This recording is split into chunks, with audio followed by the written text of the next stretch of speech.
Welcome to In Front of the Chalkboard, a video series looking at the state of the Culver City Unified School Districts, exploring ideas on how to make our schools even greater. We are very fortunate today to be joined by Steve Levin, who is a school board member and former United Parents of Culver City president. I am Scott McVarish. I am a parent of a fourth grade student at El Marino Language School and co-founder of the United Parents of Culver City. Steve, welcome. Thanks. And if you're mentioning parents, I'm also a parent of 3 kids in Culver City schools. That's right. 4th grade, 6th grade, and 11th grade. Elementary, middle, and high school. Yeah, so we get to see them all. That's right. Well, that probably makes you qualified to talk about all 3 levels, but I think we'll focus today on the high schools. Okay. All right. So how long have you been a school board member, first of all? It's been about a year and a half now. Year and a half. An exciting time. The bond has passed during that time. A lot of change going on, yeah. A lot of change, a lot of positive things that I think are evident even to non-parents, but certainly to parents. I think there's a nice buzz about the district right now. So let's just jump into the high school. Okay. Your daughter is now in her 3rd year at the high school. Right. So you have a good view of what life was like before you were a school board member and now as a parent and school board member. So let's talk about the strengths. Tell me about the strengths of Culver City High School. Well, of course, there's lots of strengths, and it's hard to pick just 1 or 2, but I would say one of the biggest strengths we have at Culver High is we have a wide range of options for the students at Culver High in terms of AP classes and the after-school AVPA program and all kinds of different ways academically that students who are ready for it can do all kinds of interesting different things and be challenged and do great stuff. So for the bulk of the students, we have a lot of options, and it's a really good high school for those purposes. And how, if people want the high school to be even better, how do we build upon those types of strengths to make the high school better? So first of all, building on the existing strengths, there's always a need to keep an eye out for new classes, things like we should be doing more with computer programming and gaming and things like that, improving the sciences and so forth, even though we already have great science classes. There's lots of ways you can add to that. If you look at areas where I think we could improve, there are areas where, frankly, a lot of high schools have a problem, and that is we do really well for the kids in the middle, the vast majority of the kids. We do pretty well at our high school, unlike many, for the kids who are advanced and are able to take more. But it's a struggle to find a way to support the kids who, for whatever reason, aren't doing as well. Now, we're taking strides in that direction. Centaur Plus is a great thing. We're building in time every school day, every week, eventually every school day. Can you talk a little bit about Centaur Plus? Sure. Explain. So Centaur Plus is a program where at the moment it's, I think, once a week, where there's time built into the school day for students to work on what they need to work on for individualized instruction. So if a student is struggling, say, in their math class, they can sign up via Centaur Plus to go see their math teacher during that period and work on math with other students who are perhaps struggling. Or if a student wants to do something extra in a class, they can go there. There's basically, it's time specifically set aside to individualize the instruction. I think that's a great thing. There's still room for improvement in that. I mean, that's brand new, and we're learning how to do it. I have some thoughts about how one would do that a little better. I want to hear those thoughts. So that's what today is about. Part of it is finding a way to do a better job at targeting kids who need help, because it's great to allow self-selection and have somebody who says, I need help in biology, to go sign up and talk to their biology teacher. But what about the kid who maybe either doesn't know they need help, or more likely knows they need help but really doesn't want to face it? Right. You need to be able to direct that student, and in a way where they're going to feel when they get there like they're being helped as opposed to punished. Right. So, why are there students who need the help but may not want to admit that or reach out to get that help? So if your problem is that you're trying hard, you know what to do, but this particular subject, for whatever reason, is just difficult for you, then getting peer tutoring or going to Centaur Plus seems like a straightforward option, and you're likely to go do it.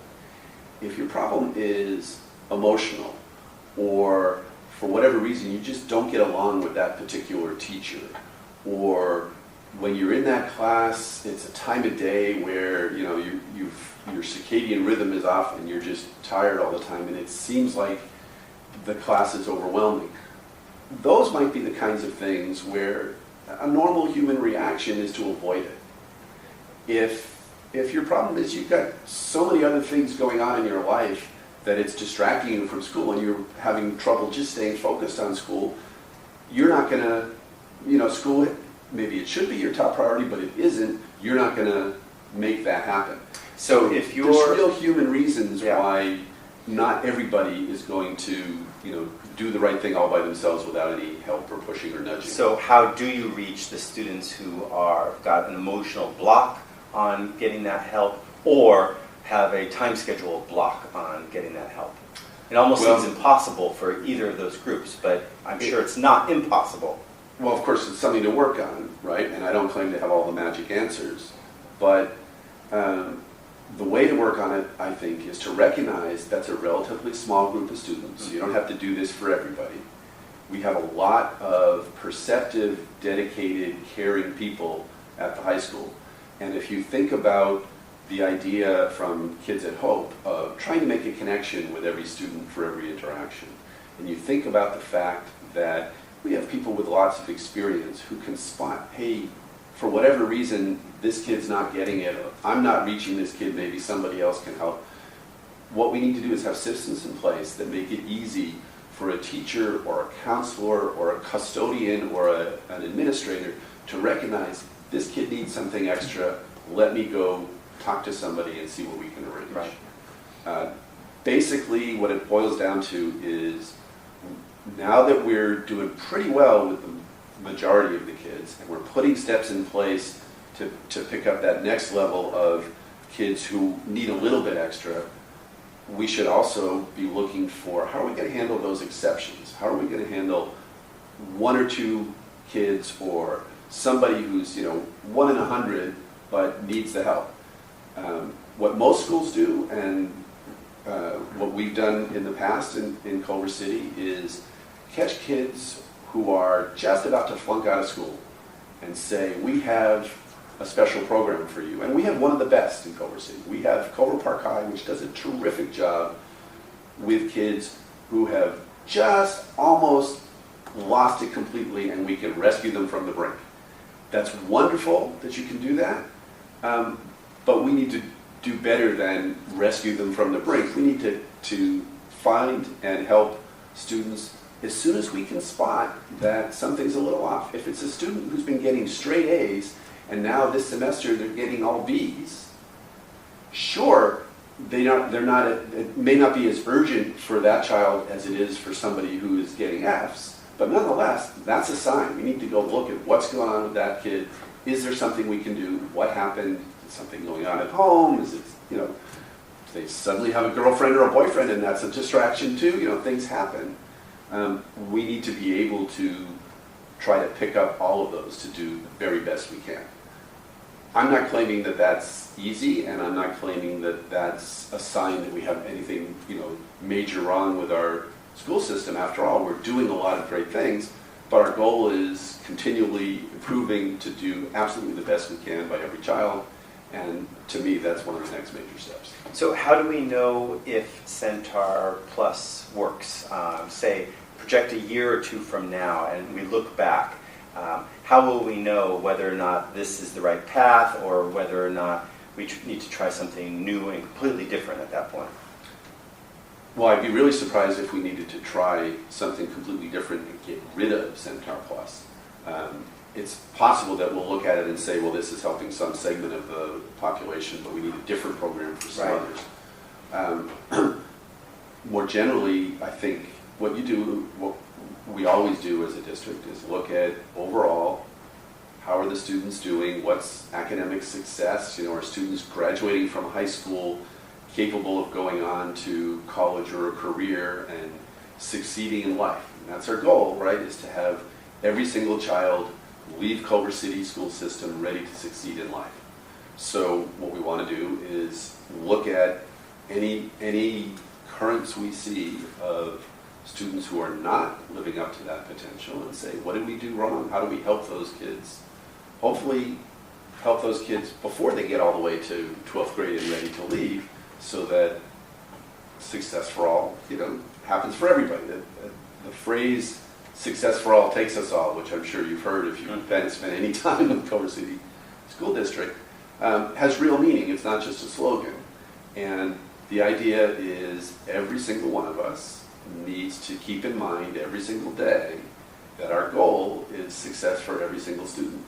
So if you want to evaluate any aspect of what we do, Centaur Plus is no different from any other aspect. We look at what Centaur Plus accomplishes and say, are we helping get success for every student?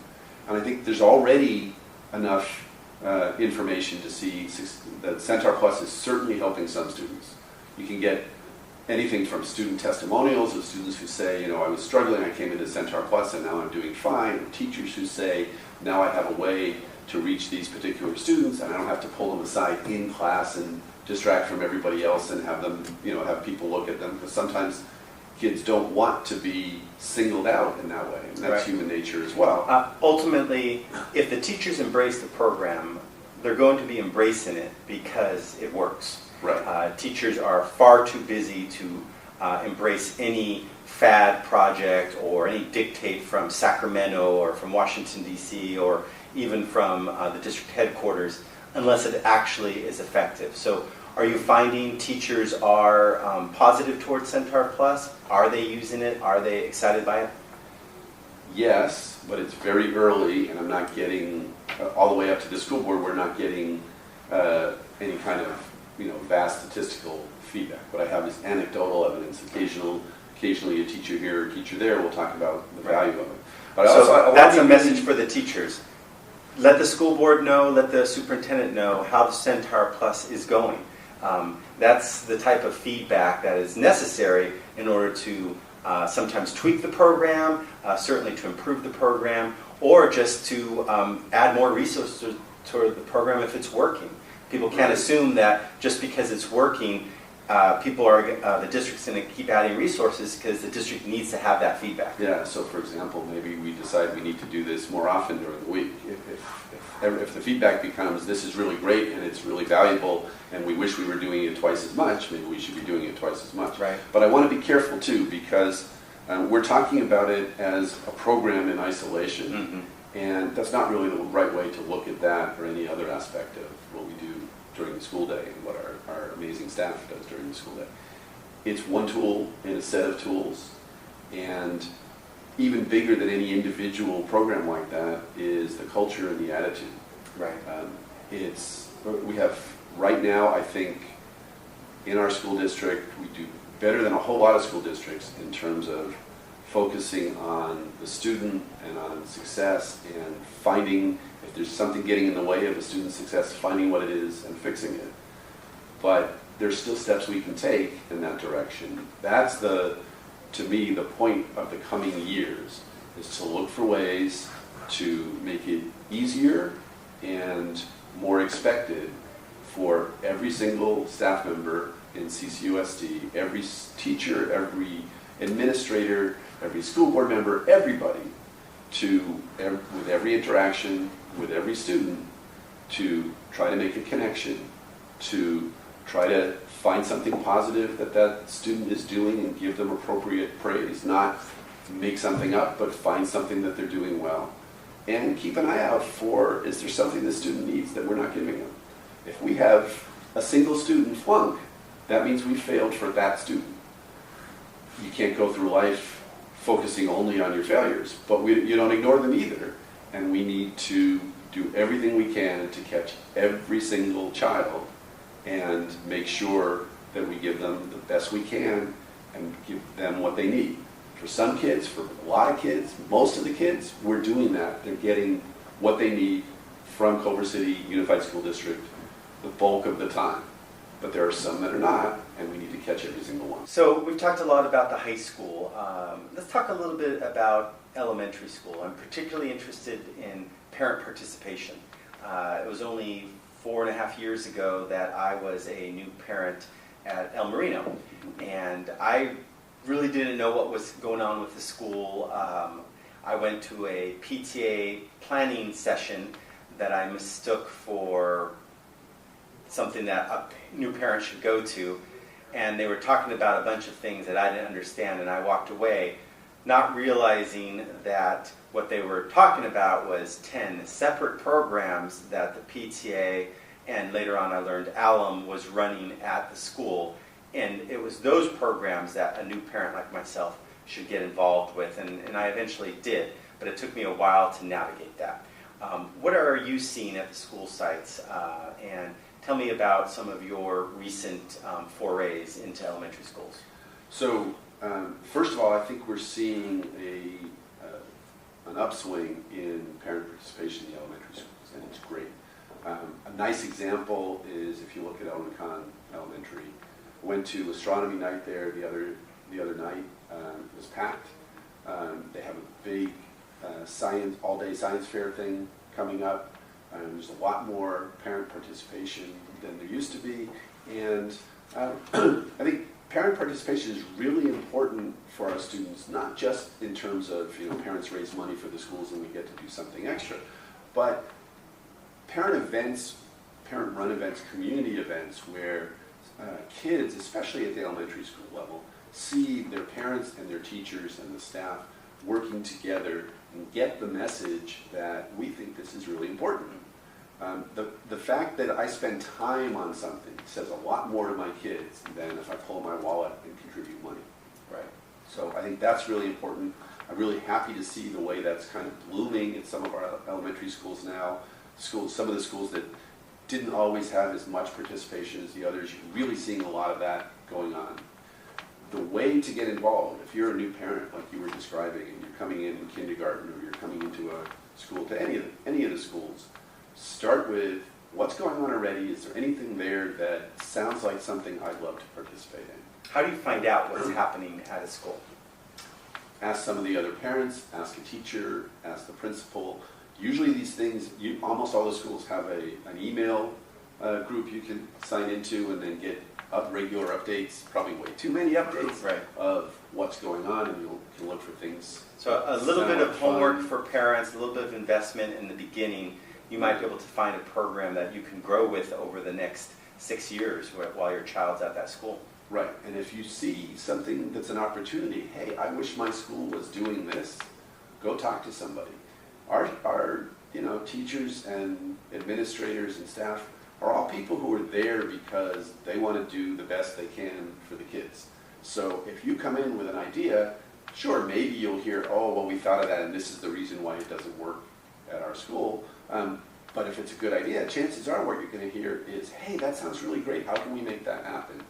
And look for ways to fit it in, look for ways you can participate. One of the things that we've always done, or have recently, at least the last decade or something that I've seen the schools done a pretty good job with, is we have a program that for people to help, come join us and help with this program. Something that we're doing a little bit more of now, and I'd like to see us do a lot more of, is I have an idea, I want to do X, Y, Z, let's talk about it and figure out if that can work in our school, or maybe, you know what, that doesn't work at the elementary school level, but hey, let's try that at the middle school. Working together and having people bring in their own ideas and their own strengths. If you are an expert in something, almost anything, we're preparing kids for life. Whatever you're an expert in is part of life. There's probably a way to bring that into the school and contribute and help our students be better prepared for when they get out of 12th grade and they're heading off into the world. You know, let me circle around, and then we're going to go to the final segment of the program. At one point on the high school, you mentioned we should probably be doing more things like gaming and programming. It occurs to me that we are looking at that. It occurs to me that each year in Culver City, downtown Culver City, we have the Independent Gamers Convention, where we have hundreds of amazing independent gamers come and show off their wear. Any chance that there can be some type of partnership between that incredible grouping of independent gamers and our high school students? Sounds like a great idea. I don't know any of the details from that. For that, I don't even know whether, for all I know, we might already be working on a partnership there. You don't game, Mr. Levin? Sorry, I don't. I do write programs for the computer, but the programs I write are generally very specific for my day job. There's science programs, and there's nobody else in the world who really cares about them except me. They're not really games.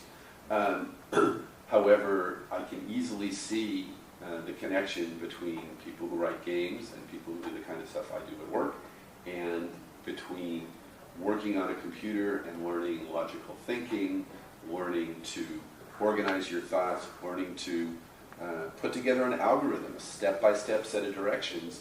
That can be useful in all kinds of other areas. So it is important to realize that we're not just talking about you go play computer games and all you do is get better at playing computer games.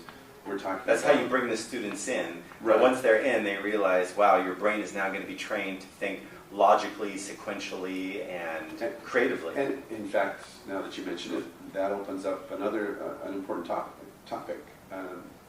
It's called project-based learning. It's been around for a while. It's something that fits in really well with Common Core. And the basic idea is almost anything you do in life can be used as a way to teach. So if you take gaming as an example and say, we're going to have a project for you, we're going to build a computer game. There's a lot of kids for whom that's a big, exciting thing. That sounds like fun. And that's the reaction I would join that class. Right. So if you say, that sounds like fun, I want to build a computer game. And then I bring you in and I say, genuinely, in order to build this computer game, you need to do this math and you need to do this kind of logical thinking, and we're going to learn keyboarding or whatever it is that works, that we need to teach you anyway. That's part of what you need to do to build that computer game. Now it's a win-win for everybody. You get to have fun, you get to build your computer game, and we get to teach you something we wanted to teach you without having to make you sit there and stare at the teacher when you don't want to be there. So what are the prospects for project-based learning in, I would imagine that's mostly secondary, or is that also elementary? But what are You can definitely do it at elementary. So what are the prospects for Culver City adopting that or embracing that? So as a general principle, Culver City does embrace that idea.